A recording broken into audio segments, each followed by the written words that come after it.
What's up, guys? And you join me, Justin, and I'm driving a very special car. And this car is so special that it's not even for sale in South Africa.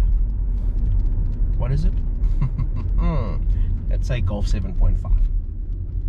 Yeah. But it is the eGolf, which means it is an all-electric Golf. And I've been driving around for the last 2 weeks, and I have absolutely adored every single moment with this car, and I will explain why that is. Now, from the outside, the car looks like any other Golf. The keen-eyed viewer, however, will notice the C-shaped daytime running lights, the kind of like eco-friendly like looking wheels. Like, I don't know why we got these like weird wheels or anything, but anyway, there's some eco-friendly wheels on this thing.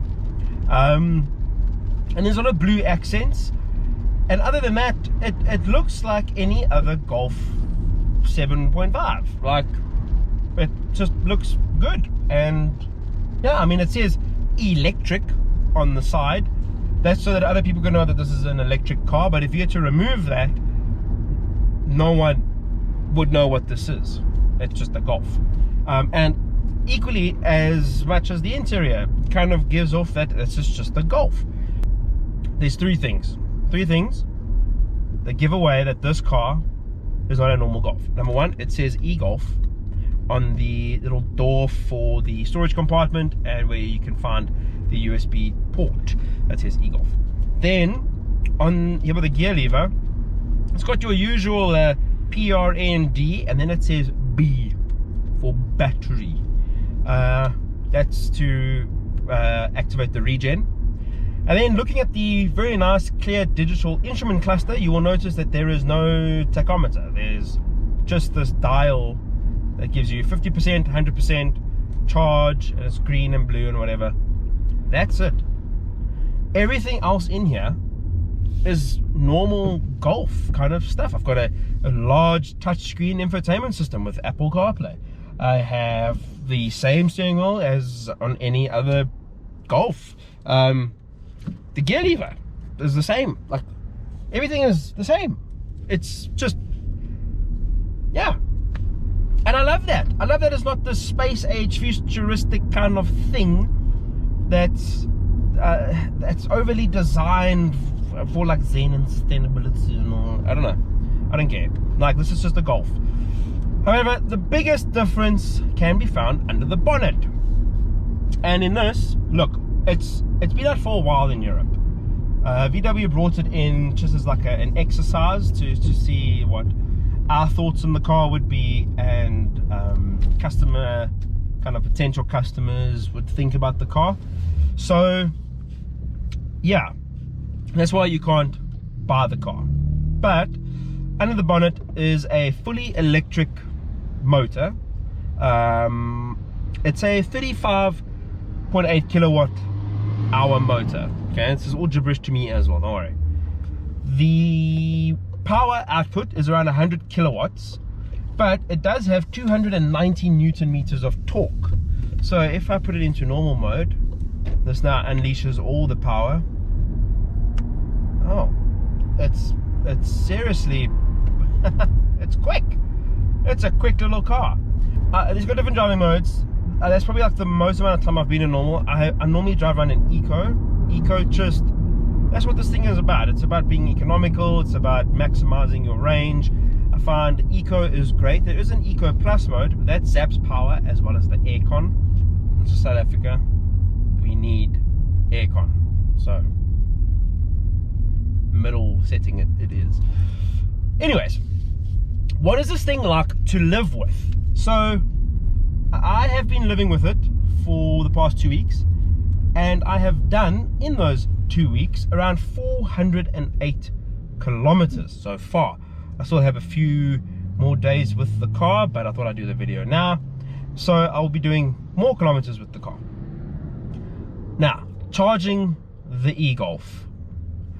Everybody who had this car before me, Chad from Auto Trader, Sean Nurse, Brendan Stanleyforth from Marula Media. Go check them out. They all say to me, just charge it at home. Just plug it in the garage, charge it at home, and every morning you get in, you'll have a full battery. Just do that. That's great, cool. I didn't want to do that because everybody's done that. I wanted to solely rely on the charging infrastructure within my area to see if it really does work.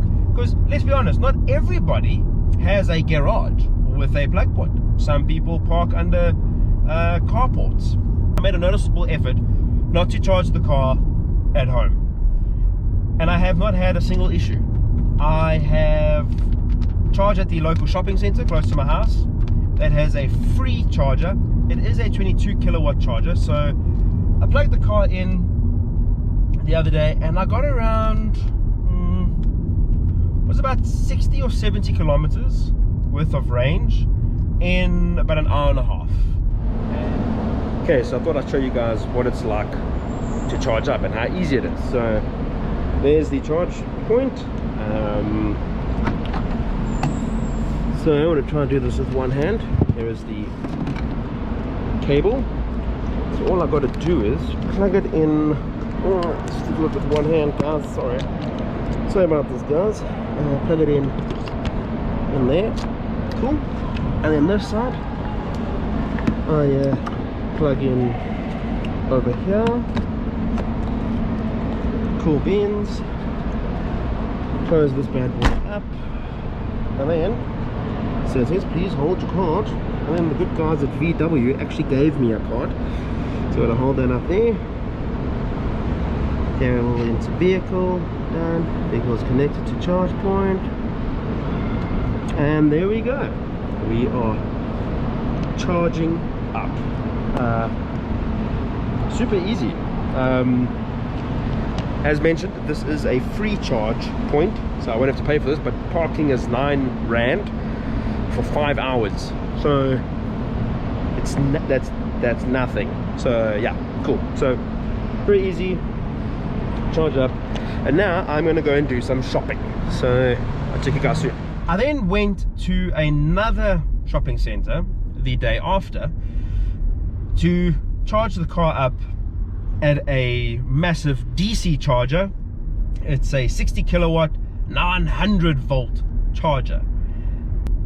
Charge at this DC was 5 Rand 88 per kilowatt hour.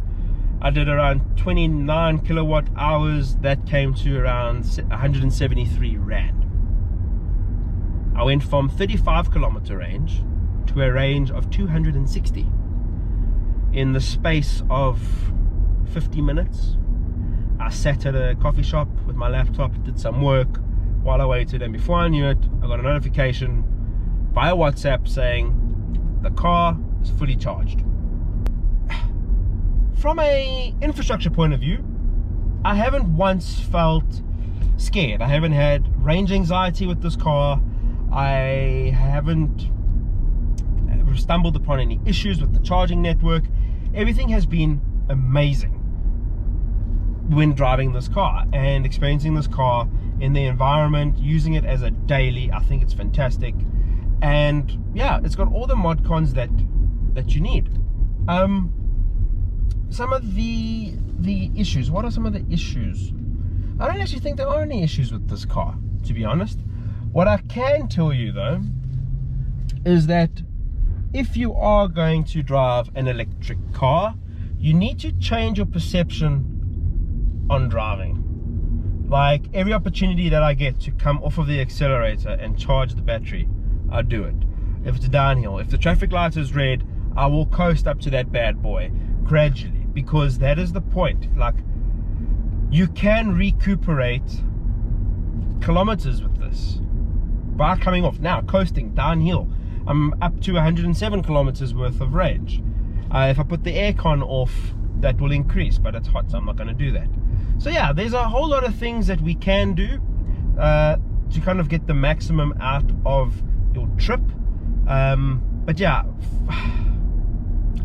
would I only have this? No, because sometimes your trip might be a bit longer and you might get to a charging port, and it is a 22 kilowatt hour port, and it's going to take you forever to charge up. Would I want this as a second car? Absolutely. So have a petrol powered car for now, because we're not right there with the grid and the technology and the range, but have this as a second car, 100%. That's what I would do. I think it's absolutely fantastic, and I have enjoyed it, and I'm still enjoying it, and it just works. I would change the rims though, maybe get something a bit more sportier, I don't know. But other than that, I am going to be sad when this car goes back. I am going to be very sad, because this is what electric cars should be. This is what it should be, is just a normal car. And what better car to make electric and to be just a really good car than a Golf. So guys, that brings me to the end of my video. Thank you so much for watching, and I shall see you guys soon. Cheers.